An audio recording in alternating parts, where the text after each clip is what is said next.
يا أيها الذين آمنوا اتقوا الله ولتنظر نفس ما قدمت لغد واتقوا الله إن الله خبير بما تعملون. Kata Nabi SAW, Afdalus siyami ba'da Ramadan siyamu syahrillahil muharram wa afdalus salati ba'dal faridah qiyamul lail. Kata Nabi SAW, sebaik-baik puasa setelah puasa di bulan Ramadan adalah puasa di bulan Muharram. Sebaik-baik puasa setelah puasa Ramadan adalah puasa di bulan Muharram. Dan sebaik-baik solat setelah solat 5 waktu adalah solat malam. Ini satu rangkaian hadis dari Nabi SAW dan menunjukkan tentang keistimewaan puasa dan solat. Puasa yang terbaik setelah puasa Ramadan adalah puasa Muharram, dan solat yang terbaik setelah solat wajib adalah solat apa? Qiyamul lail, solat malam. Nah, di sini Allah Subhanahu wa taala mengidhafahkan, yaitu menisbahkan bulan Muharram kepada Allah. Kata Allah, afdhalus siyami ba'da Ramadan siyamu syahrillahi. Sebaik-baik puasa setelah puasa bulan Ramadan adalah puasa di bulan Allah Al-Muharram, yaitu bulan Al-Muharram. Jadi bulan Al-Muharram ini bulan yang Allah sandarkan kepada dirinya, syahrullah, bulannya Allah yang namanya Al-Muharram. Dan kita tahu bahwasanya tidaklah Allah menyandarkan sesuatu kepada dirinya kecuali perkara-perkara yang mulia. Seperti Allah mengatakan ya tentang masjid Baitullah, rumah Allah Subhanahu wa taala. Seperti Allah berbicara tentang ontanya Nabi Saleh, Allah berkata naqatullah, ontanya Allah Subhanahu wa taala. Ya, semua yang diidhafahkan Rasulullah, utusan Allah Subhanahu wa taala, yang diidhafahkan, dinisbahkan kepada Allah, maka merupakan perkara yang mulia. Tatkala Allah menisbahkan bulan Muharram kepada Allah, syahrullah, syahr artinya bulan. Allah, bulannya Allah, berarti ini spesial bulan tersebut karena Allah mengidhafahkan bulan tersebut kepada dirinya. Nah, bagaimana cara berpuasa di bulan Muharram? Maka para ulama khilaf, secara umum ada dua pendapat. Apakah boleh berpuasa di bulan Muharram keseluruhan dari tanggal 1 sampai tanggal 30? Sebulan penuh sebagaimana puasa di bulan Ramadan? Maka ada dua pendapat, ada yang mengatakan tidak boleh. Nabi tidak pernah sallallahu alaihi wasallam tidak pernah puasa sempurna sebulan penuh kecuali bulan Ramadan.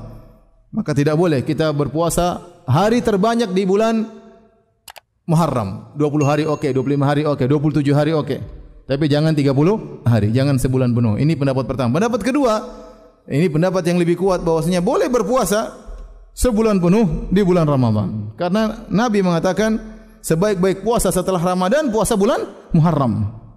Nabi menggandingkan antara bulan dengan bulan, ya atau tidak? Bulan Ramadan puasa sebulan penuh atau tidak? Sebulan penuh. Maka Muharram juga puasa sebulan penuh. Dan ini pendapat yang dipilih oleh banyak ulama ya. Oleh karena saya lebih condong pada pendapat ini, boleh berpuasa di bulan Muharram sebulan penuh. Kalau tidak mampu sebulan penuh, sebanyak mungkin. Ustaz, apakah dengan kita berpuasa sebulan penuh bukan termasuk larangan puasa dahar? Puasa yang tiap hari, bukankah sebaik-baik puasa adalah puasa Daud? Kata Nabi sallallahu alaihi wasallam, afdhalus siyam siyamu Daud alaihi salam. Kana yasumu yauman wa yuftiru yauman. Sebaik-baik puasa adalah puasanya Nabi Daud alaihissalam. Beliau puasa sehari, berbuka sehari. Oleh karenanya Abdullah bin Amr bin Al-As waktu minta izin kepada Nabi sallallahu alaihi wasallam untuk berpuasa setiap hari, maka Nabi bilang jangan. Dan Nabi mengatakan lebih baik kau puasa sehari, berbuka 2 hari. Kemudian berpuasa sehari, berbuka 2 hari. Kata dia, ini utiku aktsara min dzalik. Ya Rasul, aku lebih mampu daripada ini.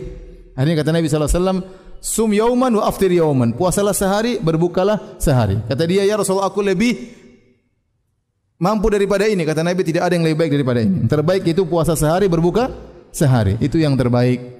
Makanya Nabi melarang puasa dahar. Puasa dahar itu puasa tiap hari. Nah, bagaimana? Kita bolehkah berpuasa tiap hari di bulan Muharram? Yang benar boleh. Yang dilarang dengan puasa dahar yaitu puasa tiap hari selama setahun. Puasa tiap hari selama setahun, itu yang dilarang. Adapun kalau kita waktu tertentu kita berpuasa berturut-turut, tidak jadi masalah. Contoh sederhana, puasa Ayyamul Bid. Kita puasa tanggal 13, 14, 15 berturut-turut atau tidak?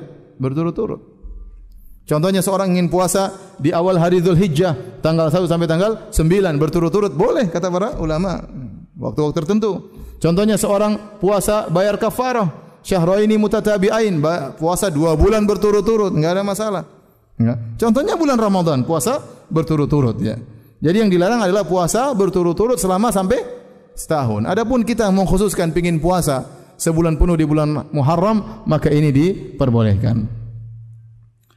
Ibnu Taimiyah rahimahullahu taala memiliki pendapat yang baik. Beliau berkata, bagi orang yang kebiasaannya puasa setahun penuh dengan puasa Daud, maka yang terbaik dia puasa Daud.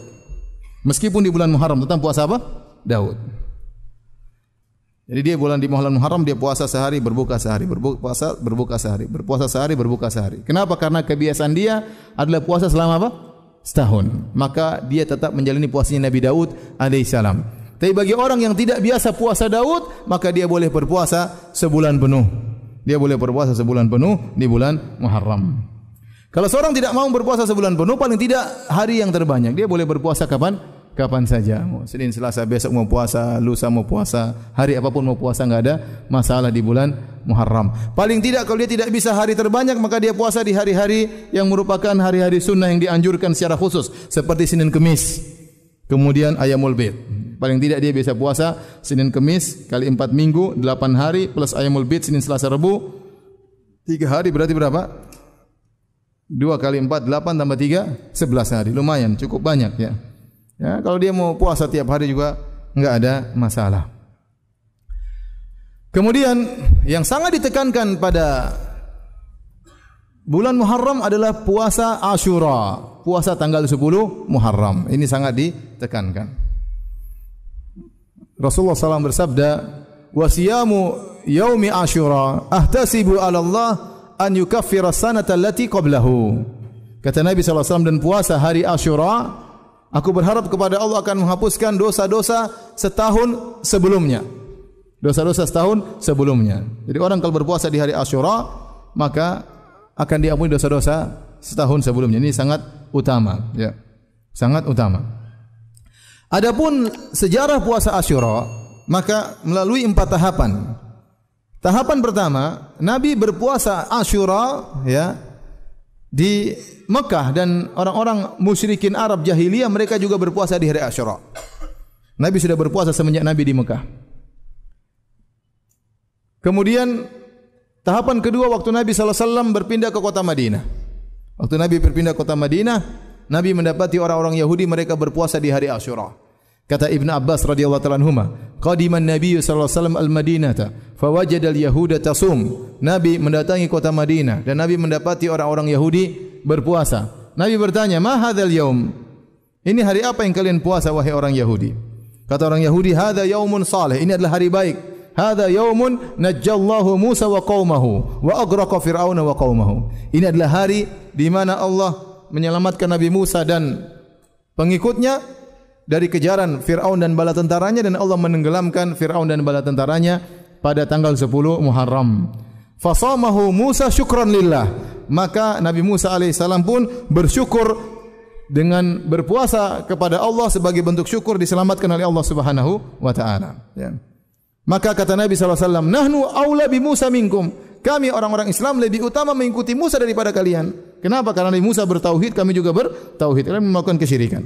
Akhirnya Nabi SAW berpuasa lebih ditekankan lagi, dan Nabi menyuruh para sahabat untuk berpuasa di hari Asyura.